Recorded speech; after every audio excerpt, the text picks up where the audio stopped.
From scavenging to being a central player in a genocidal machine, Heinrich Himmler's life has been the subject of study for decades. In this video, we want to analyze some of the most striking aspects of the last years of the Nazi leader, from the confessions he made to his therapist, which included Hitler's illnesses and ethnic origin, to the mystical delusions that led him to search for magical items. From order to madness, from obedience to betrayal, these were the last years of the Nazi leader. The final period in Heinrich Himmler's life was marked by madness, obsession, and physical pain. Since he was a child, the main person in charge of the SS suffered from serious stomach problems. A heavy meal could put him in bed for days. Already in times of the Third Reich, Himmler resorted to the help of the physiotherapist Felix Kirsten, who prescribed drugs that calmed the pain. This was the key to the trust and macabre mind of the Nazi hierarch. For several years, Himmler used him as a confidant, and thanks to Kirsten's testimony, today we know some of the leader's most controversial secrets. Kirsten's memoirs account for Himmler's aversion to Jews, which was inculcated from a young age by books such as Henry Ford's The International Jew and The Protocols of the Elders of Zion. He claimed that the Jews must be annihilated in their entirety. However, it was not until 1942 that Kirsten heard of the death camps. It was in a casual chat, and to find out more about it, the therapist asked how things were going there. Himmler replied, "Too bad, lately there are only Jews with good teeth, so there is not much to get. A few months ago we received many from Holland, Belgium and France. From their heads we were able to extract large amounts of gold." This scared the doctor, who over the next few years subtly tried to convince Himmler to wind down the extermination of Jews.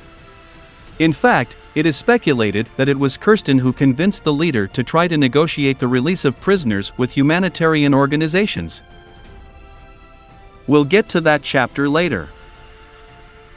By 1942, Himmler was concerned that the Führer's orders were no longer clear and precise. He was furious and his mind collapsed. The SS leader asked Kirsten to study the medical report of Hitler, who was suspected of having been ill with syphilis since the First World War. The therapist suggested that it would be best to put him in a mental hospital to treat nervous conditions, but Himmler replied that it was impossible, that he did not have the power to do it, and that, moreover, it could cause irreparable damage to the morale of the German soldiers. But the biggest surprise Kirsten got was when Himmler assured him that the Führer himself has Jewish blood. He feels stained. According to Kirsten, the Nazi leader warned him that it was the biggest secret of the Third Reich.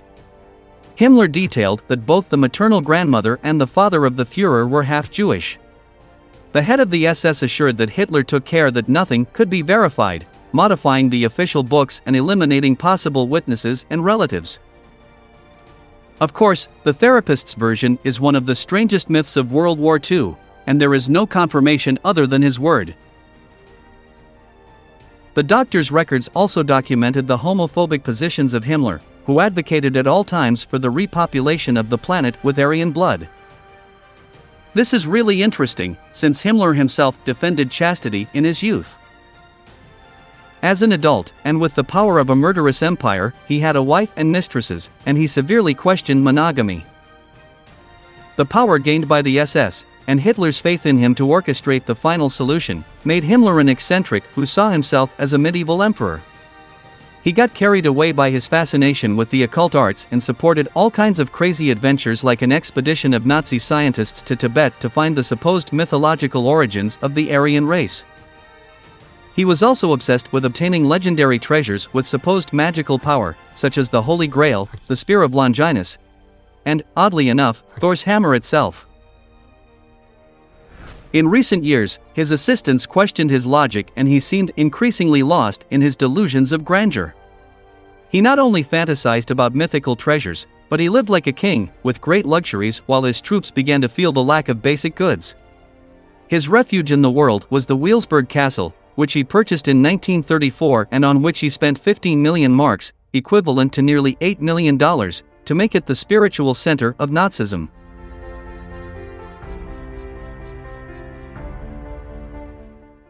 As the war drew to a close, Himmler assured his men that he would take responsibility for the actions perpetrated by the SS. From early 1945, Himmler ordered a partial halt to the mass extermination of Jews, and even began negotiations with representatives of humanitarian organizations to exchange Jewish slaves for privileges for himself at the time of his trial. He also tried to negotiate with the British and Americans behind Hitler's back. He was convinced that, based on his image, a kind of transitional government could be created in Germany. The Allies knew that it was a matter of time to win the war, so they rejected the SS leader's proposal. The Führer eventually found out about this and ordered Himmler's apprehension. It was the beginning of the end. Cornered, one of the main responsible for the extermination of millions, he decided to flee. On May 10, 1945, after the capture of Berlin by the Soviets, Himmler left Flensburg with his trusted men. He was disguised as a sergeant of the Geheime Feldpolizei, the secret police of the Wehrmacht. On the 21st of that same month, the Allies captured him on a bridge between Hamburg and Bremen. He initially tried to hide behind his false identity, but the British managed to discover that he was none other than the leader of the SS. Since several high-ranking military and high-ranking Nazi officials and politicians had committed suicide upon arrest, they searched him and stripped him of his clothes. In them, they found vials of cyanide. They offered him the only available clothes they had, those of the English army, but Himmler did not accept, and for long hours he stayed in his underwear and covered with a blanket, demanding to speak with General Eisenhower or with Churchill. He did not accept minor interlocutors. On May 23, 1945, he was transferred and his clothes were returned to him. A bodily orifice inspection was performed to ensure that he did not keep anything hidden in his body. The review was quick until they reached the mouth. A crack of broken glass was heard. Himmler had bitten a cyanide capsule that he carried between his molars. The English tried to pump his stomach, but to no avail. To prevent his grave from becoming a Nazi pilgrimage site, the English authorities buried him in the area near his suicide in an unmarked grave, in a location never revealed. The young man who forged a path in the Empire of Terror rests in a nameless grave, and is remembered for his betrayals and delusions. To finish defining Himmler, we can resort to the words of Albert Speer, companion and minister of armaments of the Reich. He was half schoolteacher and half crazy. A combination of order, obsession, and a total loss of sanity. Such were the last years of Heinrich Himmler.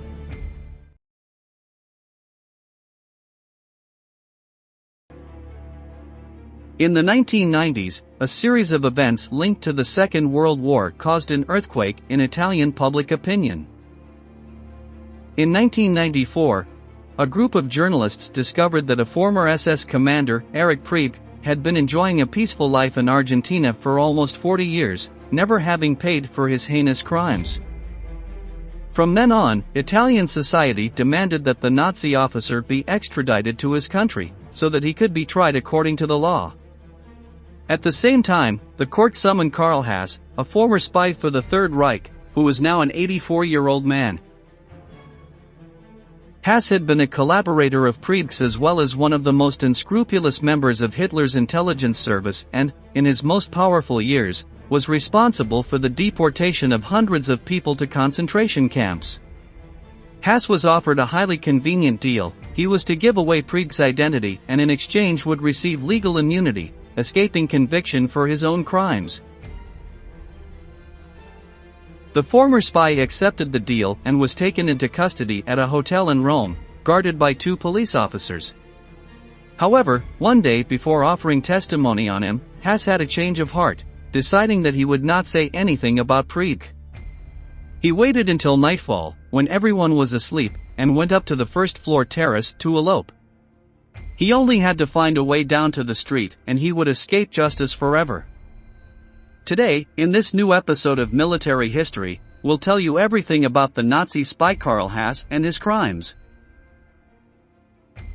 Are you ready? Let's get started. Karl Haas was born on October 5, 1912, in Kiel, northern Germany. In his youth, he was attracted by the ideals of Nazism and the possibilities of social advancement offered by Hitler's political movement. In 1934 he joined the SD, the fearsome intelligence service of the SS, and there he began a successful career in the world of espionage. At that time, the director of the SD was Reinhard Heydrich, one of the main German hierarchs, who established that the main objective of the organization should be to monitor each and every one of the inhabitants of the Third Reich. Haas immediately stood out among the other agents for his talent for deception and his ruthless methods, which earned him promotion to the rank of captain. In 1943, Nazi German troops occupied Italy, and this was the time when Karl Haas achieved his greatest share of power. His superiors assigned him the task of setting up a network of radio operators and spies with the mission of sabotaging the military operations that the Allies were carrying out in the country. At the same time, Haas collaborated closely with SS commander Herbert Kappler, whom he helped arrest Jewish residents of Italy.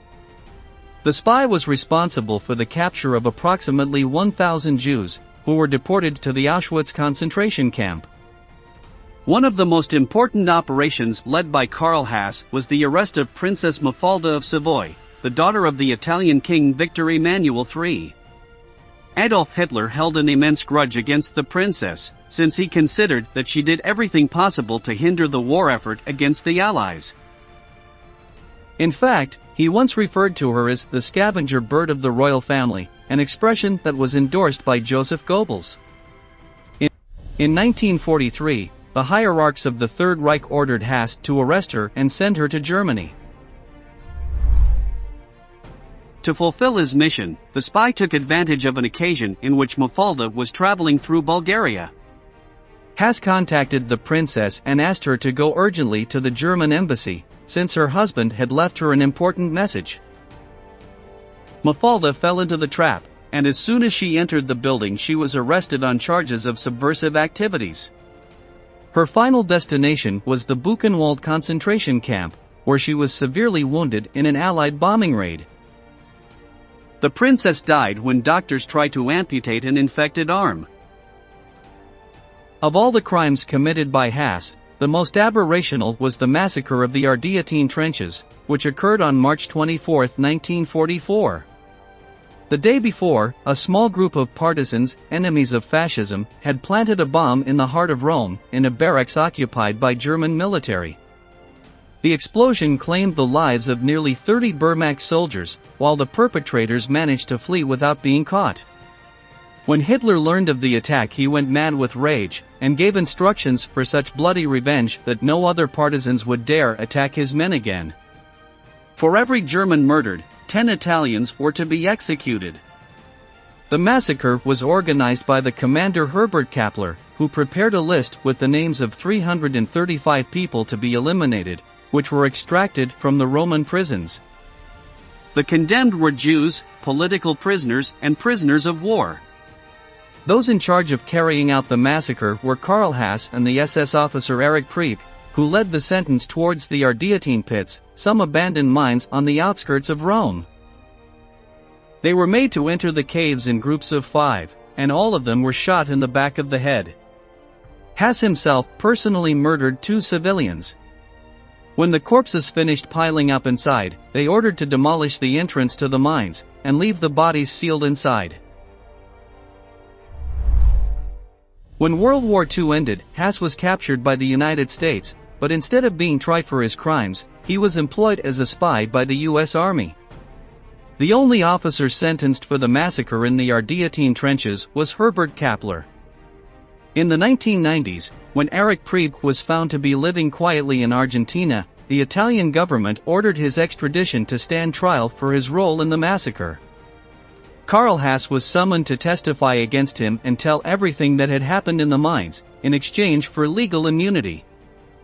Although the ex-spy accepted the deal, for some unknown reason, one day before testifying, he repented and decided to escape from the hotel where he was being kept.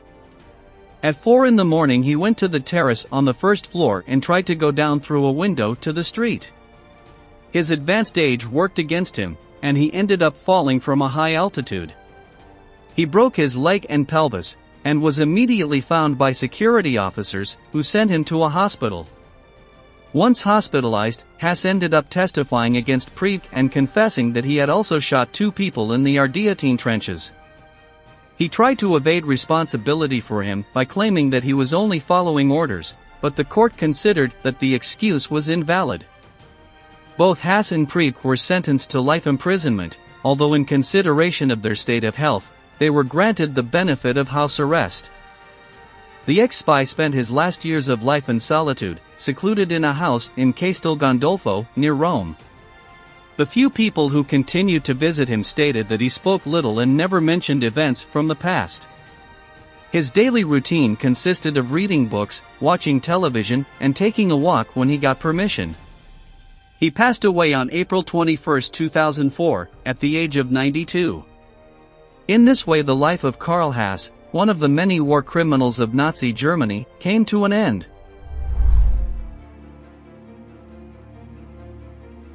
Why do you think Karl Haas backed down at the last moment and tried to escape? Leave your answer in the comment box below, and don't forget to subscribe to our channel to learn about many more military events that left their mark on history.